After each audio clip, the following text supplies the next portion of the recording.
morning, Virginia. This is Virginia This Morning. The upcoming dramatic piece, Against All Odds, showcases the accomplishments of Richmond's own Maggie L. Walker, born to a former slave just 2 years after the end of the Civil War. Maggie Walker went on to become the first African-American female bank president and the first woman in America to charter a bank. Here's historic interpreter Morgan McCoy as Richmonder Maggie Lena Walker. Mary Bethune, Madam C.J. Coretta King, you've heard those names. But have you heard about all the businesses I've run and the many things that I've done? Maggie Lena Walker, born in 1864, right before the end of the Civil War. I became free, but being black in Richmond at that time was not the best place to be. I experienced trials the moment my life began. I was abandoned by my biological father, who was an Irishman. My stepdaddy died when I was 9, leaving my mother, little brother, and me behind. Hard work as a laundress is the occupation my mother resorted to. You see, back then, there weren't many jobs that black women were allowed to do. I wasn't born with a silver spoon in my mouth, but a laundry basket on my head. With a major breadwinner now dead, my mother had to work hard, and I helped too. But she saved up so I could go to school. She knew that real emancipation came from a quality education. Ooh, and I loved to learn. I felt like reading and writing was like riding on the wind. You could go anywhere. And I did. I joined the First African Baptist Church right there on 14th Street, and that's where I found out about the Independent Order of St. Luke. My decision to join the organization wasn't a fluke, but led to me fulfilling my lifelong mission, building the black community. I knew even as a teenager that the power was in unity, not division. At 16, I finished high school and I began to teach. I thought I was living my dream. And 3 years later, I got married. And according to Virginia state law, I had to quit teaching traditionally. But knowing me, I figured out a different way to climb the education tree.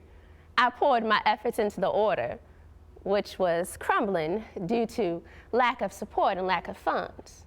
Now here I was, a young black woman nominated to take over, and I didn't even have to run.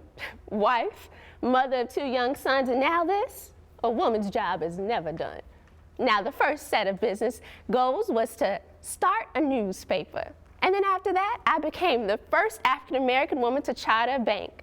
And not long after that, I started one of the first black-owned stores on Broad Street. Of course, some of our racist neighbors wanted to see our defeat, but we focused on our victories. Even though the organization was going strong and the businesses were thriving, there were some things personally that went wrong. My little brother died of TB in his 20s, and then I experienced another round of tragedy. My son mistook my husband for a robber, and he accidentally shot and killed his father. And things got harder.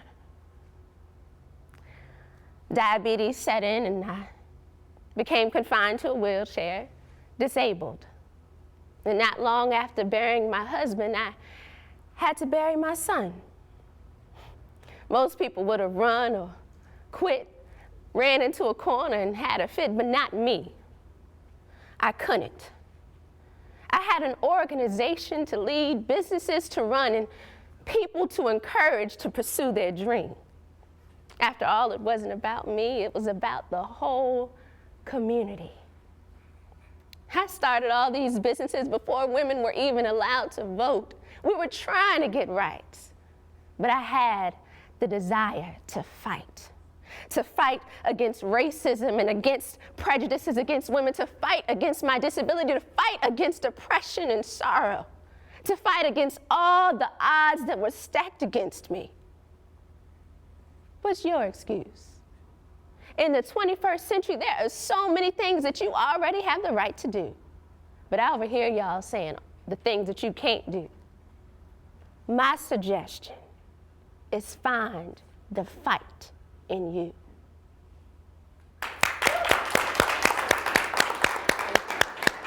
That is historical interpreter and Richmonder Morgan McCoy as Richmonder Maggie Lena Walker. If you'd like to learn more about Maggie Walker, her house on Lee Street in Jackson Ward is a designated National Historic Site. We've got more information on Maggie Walker and this site in Richmond.